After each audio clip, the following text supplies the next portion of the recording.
had in Bethesda at the beginning of the month.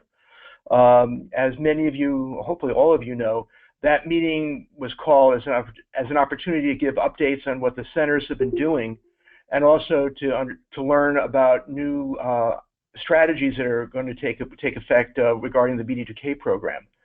And we had a chance to obviously discuss some of those issues when we met in Bethesda. Many of the PIs stayed for a dinner meeting that evening where we discussed some of those issues, but not everybody could participate. So we thought it would be a good opportunity to have a call now where more people could be on the line, and to make sure that the centers and their staff are aware of these changes that are taking place, and obviously to find out your reactions and to identify what we might be able to do going forward. I'm not going to be able to pretend to repeat everything that we were informed about at the meeting at the beginning of the month, but the main issue that came across was that there will be a quote-unquote pivot in the BD2K program with an increasing emphasis on the development of data science infrastructure and support for the NIH Commons.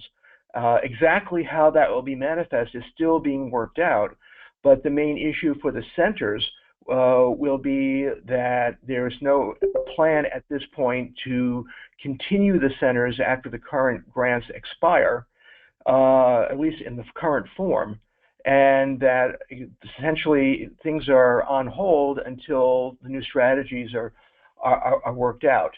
I saw Susan was on the line and other NIH staff members. Perhaps you want to make sure that the official word is being communicated, because I'm obviously not a representative of NIH. Hi, thank you so much. And of course, I can only say what I know, and I think that Leslie and other folks from Poughkeepsie are on the line, but I think you have it just about right, Mark, that the BD2K program is moving into the Commons. We hope that within the next few months we'll get more clarity in terms of what that actually means for our research communities. But that is the message that we have been given by Patty Brennan and by Poughkeepsie. So we are looking forward to, of course, helping this transition in every way that we possibly can. One issue that has come up, and I'll put this out to the group, it has been that part of the pivoting, if you will, may represent an inability on the part of our centers to communicate how our research is going to be benefiting all the ICs, and an ability to perhaps generate more enthusiasm about what we're doing. And I guess a question for everyone is there anything at this point that would be appropriate or useful for us to do if that communication issue is a problem? Perhaps I can ask in terms of some of the things that we're hoping to get as a result of our March 8th meeting. One of those activities is your 5 top highlights. They could be in software, they could be in training, they could be in platforms or other activities, and how you're really enabling communities through user feedback or activities such as that.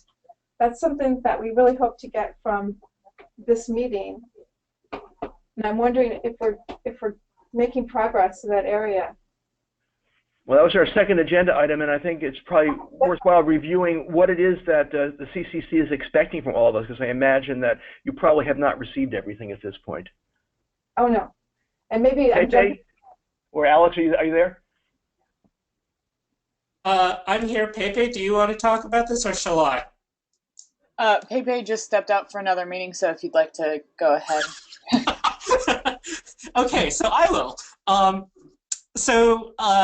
An email went out about a week and a half ago, I believe, or maybe just over a week ago, asking for those top 5 products, and we were asking each of the center PIs to list those 5 items, and as Susan indicated, they could be products in terms of software tools, they could be training efforts, they could be other activities from the center, and you were asked to characterize those along three primary dimensions: usability, discoverability, and dissemination efforts, and that was all described in the email that went out to the PIs, and we've been harassing you to remind you we would like that information back to the CCC tomorrow, if possible.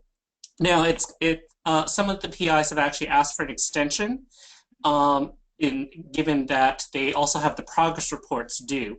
We were hoping to have all of this information to NIH by March 31st. So we're going to do what we can to certainly get the information from all of you, and if there's anything we can do to certainly help with that, please let us know.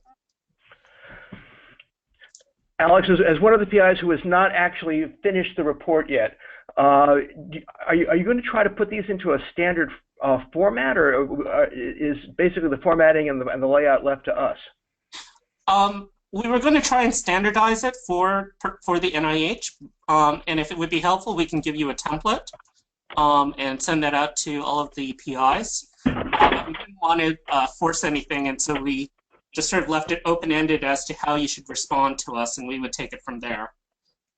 Okay, well, I mean, I'll just speak for Cedar, since I'm going to be putting this together later today. Having a template would probably make it a lot easier to on my part and your part. Okay, so we will send that out after this call. The other thing that was asked for and that we've only received so far from one center are the slides that you had from presentations at the meeting. So if you are willing to share those slides, that would be appreciated, as NIH has also requested copies of those. If you don't want to share them, that's fine as well. Just let us know. Sounds good. Hi, this is Leslie Durr. I wonder if I could interject a little bit. The other thing, another reason we're collecting your top 5 is because, as I think Betsy described at the meeting, Betsy Wilder, we're also conducting and creating a catalog of all the funded activities to date for BD2K. And so we see, and you know, with what we were asking from the centers are their top 5, since you all have been so productive. And we were really pushing for that March 31st date, if at all possible, because this will be incorporated into this larger BD2K activity. So I don't know whether that helps or not. No, it does, Leslie. Thanks. And I guess that gives more incentive for the rest of us to get our stuff done. Are there issues that any of the center staff want to bring up as a consequence of all these recent events? I know we had a chance to talk over dinner, at least those of us who were there, but are others who were not present at the meeting at the beginning of the month in a position where they want to either ask questions or raise issues? And I know it's always awkward in a conversation like this, but I think it's really important for all of us to at least be on the same page, particularly knowing that things are going to be changing very quickly. This is Arthur. Sure, Mark. This is Paul Thompson here from the Enigma Center. I don't know if you can hear me okay. I'm in a car on the way to the airport, but I do have one question that may be relevant to the group. So, was there any position taken on the carry forward of funds beyond the end dates of the existing centers? I know for our center, September of 2018 is the official end date of the funding for our BD2K. Is there any update from NIH as to whether we could carry forward a significant amount of funds, or whether we should be cautious about that? Just a general question for anyone at the NIH as to whether the carry forward would be any different than the other types of grants that would end at that time. I can certainly answer from what I understood, and this is also going back to Jenny Larkin's original guidance, which hopefully will still be appropriate, which is that we did not anticipate any different changes from what an IC would normally do in carryover, and we also anticipated that these centers would have carryover that could be quite large. But yet we were, at least when we initiated the program, we were accepting of that possibility. And I'm hoping that that's still the case going forward, because we understand you will have carryover in F1. Great, I think that's really helpful, because I think certainly for project planning, and I'm sure this is applicable to many of the PIs, knowing that we could carry forward funds would slightly change the composition of activities over the final year and a bit that's coming up. So thanks very much for the input. That's very helpful. Absolutely, and I'll follow up with Deep Poughkeepsie to make sure that they understand that that was originally the intent of the program, and that we hope that we can, carry that mission forward, since that's how we set everything up. Yeah, and that would be wonderful. I can communicate that as well at this end. But the other thing I just wanted to point out was the importance of usability, discoverability, and dissemination going forward, particularly of those top 5 activities that you call out. So if there wasn't a lot of focus on that in the first part of the award, during the latter part of the award, we'd really like to make sure that that is also a priority. Absolutely, that's really helpful. Thank you. So would we expect a notice like that? Because I think, what Paul is suggesting, this is Arthur Toga, by the way, it's a good point. So if we alter some of our activities in the final year so that we could, maximize the yield out of our centers and plan for carry forward, and then that was disallowed, we'd be kind of in an awkward position. Do we need some kind of assurance from our main institute, or what do you suggest there?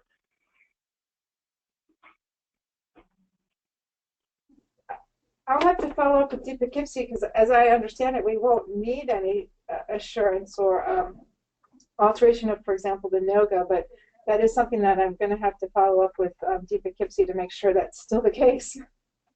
Okay. Yeah, and Susan, I think that would likely still be the case as well, but we can confirm that for sure.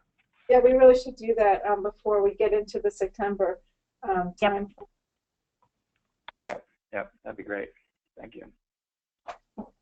Mark, I wasn't at the dinner. Is there any chance you could do kind of a quick summary of the items for those of us that weren't able to stay? Sure. The main issue at the dinner was obviously a lot of hand-wringing and a lot of concern. That shouldn't be a surprise. There was obviously a lot of concern about the fact that the center grants will end in 2018, and that most of us will be in a situation where the opportunity to apply for follow-on funding for some kind of activities related to our centers may not appear for at least another year. And the concern that with that kind of a gap, many of the centers will undoubtedly lose substantial personnel, and the idea of reconstituting themselves in the new era is going to be a problem. And that was obviously a major topic of conversation. And then the issue that I raised earlier in the call, that if some of this pivoting is a function of our failure to communicate why what we're doing is so wonderful, that we need to go beyond the wow stories and figure out how to communicate what we're doing better. And I guess obviously the report that the CCC is putting together this week will be helpful. The issues that we discussed at dinner, is there anything else that we could do? And we didn't really reach any kind of solid conclusion. Anybody else who's at the dinner meeting want to add to that?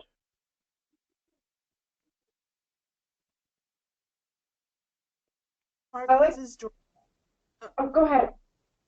So I wasn't at the meeting, but I did want to comment about the communication of the impact, and just that we have decided to go ahead, and we still are going to have a special issue in our biomedical computation review highlighting all the great research that's going on in the centers and all the products. And so we're continuing to work on that, and that will come out sometime in the next 2 months or so. I think It's really good to know. Yeah, I think that's a really fantastic idea, highlighting all the impact and work that has happened in the centers. And I don't know, Alex, if you want to discuss at all some of the ideas we had around the figures that Patty Brennan talked about, wanting and requesting, or if you feel like it's not quite ready yet.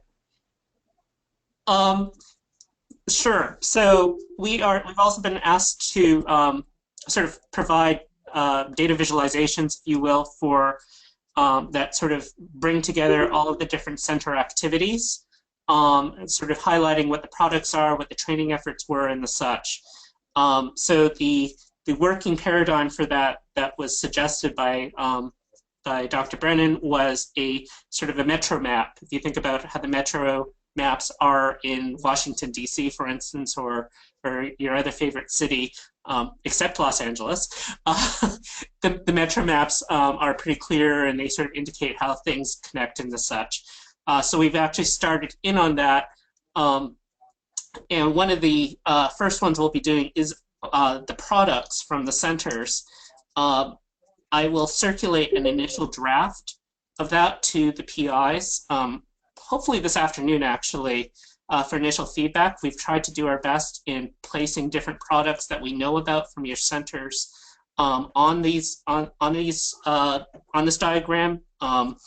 If there are errors, we're happy to make changes, of course. If there are suggestions, we'll certainly try and accommodate them as much as possible. It is a work in progress and by no means set in stone. And obviously, once we have the PI's approval, we'll also then share this with NIH to try and get their feedback as well to make sure that this is useful to them as well.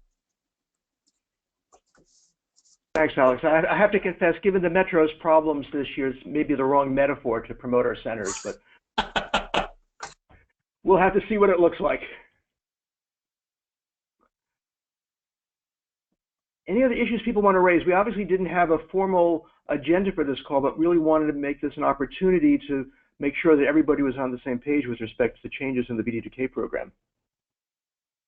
Well, as we do these 5 big items that are going to go into this master report, you know, the way in which we describe these might, in part, I guess I don't fully understand where it's going to go, might be tailored to the audience. Is there more about information about who might read this and what might be the outcome of the final document, or is kind of we don't know, just making something that could be useful in a variety of settings? That's a great question. I know Leslie will want to chime in on this, but I believe that our primary target audience is going to be NIH leadership, Patty Brennan, KIPSI, and our IC directors and other additional NIH staff.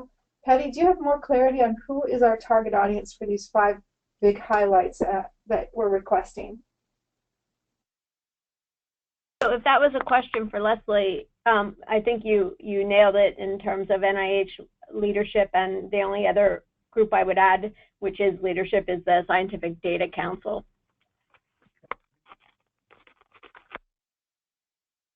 I understand that the website is updated on who is in the Scientific Data Council and what their activities are.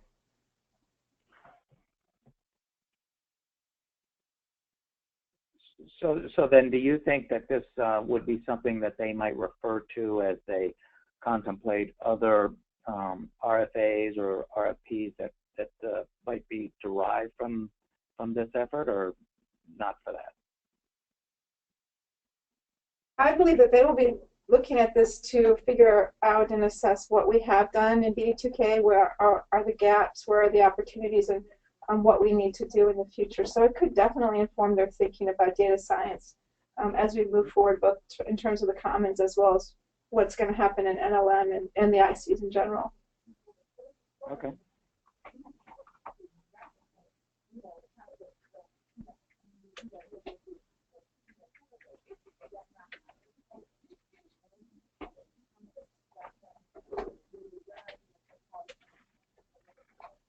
Any other issues that people want to raise? Anything that we want to discuss? I'm sure, like the dinner, there's a lot of hand-wringing going on in the background, but that's life. That's over.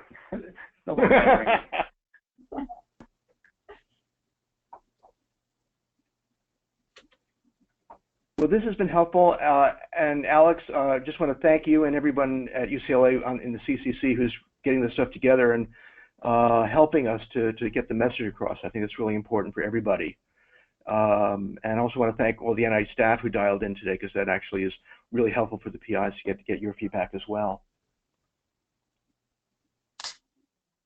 We'll follow up with the template for everyone right after this meeting. Say again? Okay, great. Thanks, Alex. Okay, I think we have our marching orders. Thank you, everybody. All right. Thank you. Bye. Bye-bye. Bye.